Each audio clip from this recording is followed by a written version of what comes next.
Hello, welcome back, ladies and gentlemen, or welcome if you're new. Today we're going to go over, can you build a PC in 2022? We're kind of getting towards the end of 2022 now, but can you build one for under $700 or around the $700 mark? Um, just a decent, solid, 1080p, maybe even some 1440p gaming at more than 60 FPS, possibly around the 100 FPS mark or so. And I think we got a pretty solid build here today. Now, this isn't going to include the Windows 10 or 11 that you need. Um, you can get Windows 10 for roughly 20 bucks if you go to kingwin.com. They have OEM keys. You can get rid of that annoying watermark, or if you don't mind the watermark, you can go without it too. Um, but this is a build that I came up with. I looked around. It's a low wattage build, and it's pretty solid for 1080p gaming, especially. So if you want to do some really, really good 1080p gaming at higher frame rates, this will do the job for you and without breaking the bank as well. So what we can do is look at the list here, and you can see for the CPU, I chose the Intel i3-12100F. It does have a lower boost clock, a lower clock in general, but it's pretty close to the 12400F, so it's not too much of a difference in performance, and you pay less money. I think it's like an extra 50 or 100 bucks for the 12400F.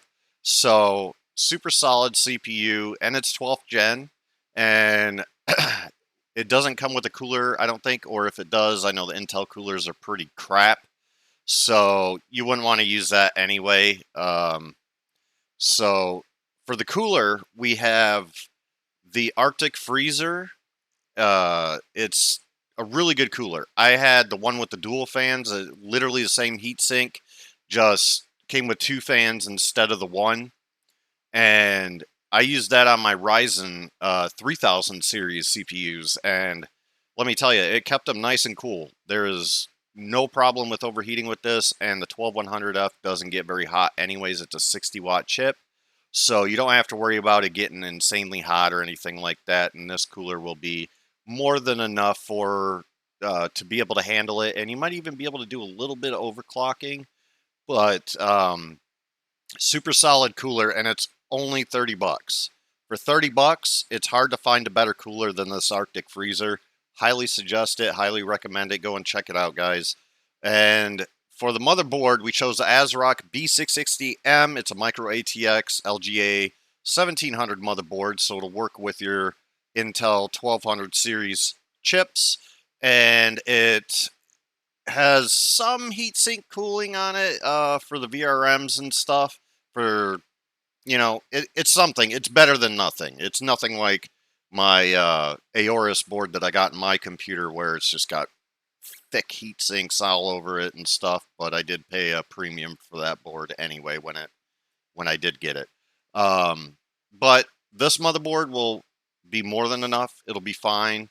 Again, it is micro ATX, because it is a little bit cheaper to go with micro ATX sometimes, and especially the cases for micro ATX are much cheaper.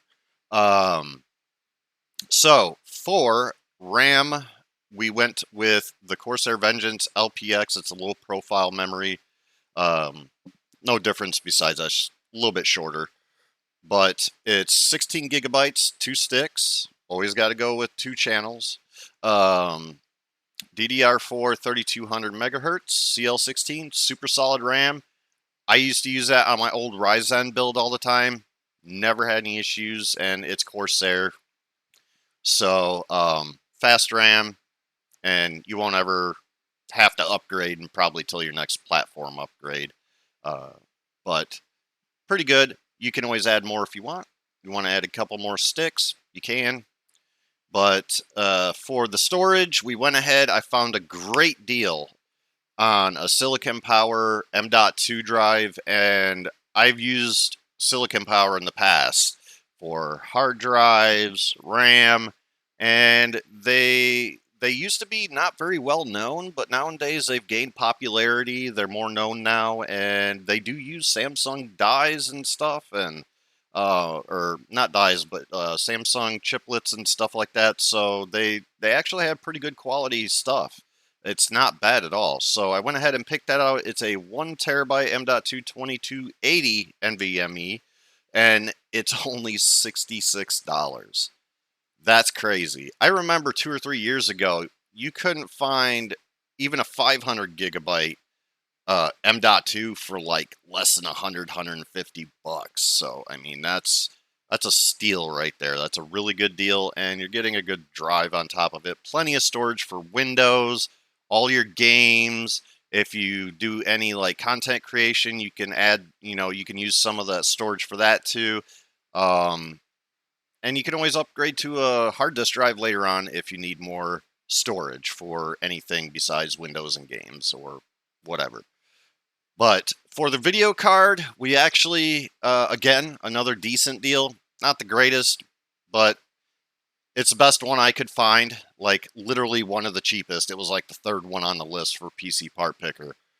But I wanted to go with the dual fan just to keep it nice and cool. And it's the RTX 2060 non-super 6 gigabyte. It's the KO Ultra Gaming from EVGA, and it comes in at $257. So it's not terrible. It's affordable. I think it should be more like 200, but anyways, the case we chose, this is the Thermaltake Versa H18 Micro ATX Mini Tower. So it's going to have a smaller footprint, but still going to fit all your components in it. So that's nice. And it's got decent airflow at the front. I don't think it comes with fans at the front. It does have one exhaust at the back though. So if you want to add additional fans to this, I would suggest adding a couple of 120 millimeters to the front. Just get some extra intake going and then have it blow right over your motherboard and out the back. So that's a good case, and it's only 50 bucks. One of the cheaper ones I could find. I think this one was like the second one on the list, so it was pretty cheap. Not a bad case at all, and it's got a smaller footprint. But everything here only comes in at around 300 watts or so. So I went ahead and I picked out the EVGA bronze rated 500 watt power supply. Gives you a little bit of headroom, and you can upgrade in the future your CPU or whatever, graphics card. You could upgrade that stuff a little bit.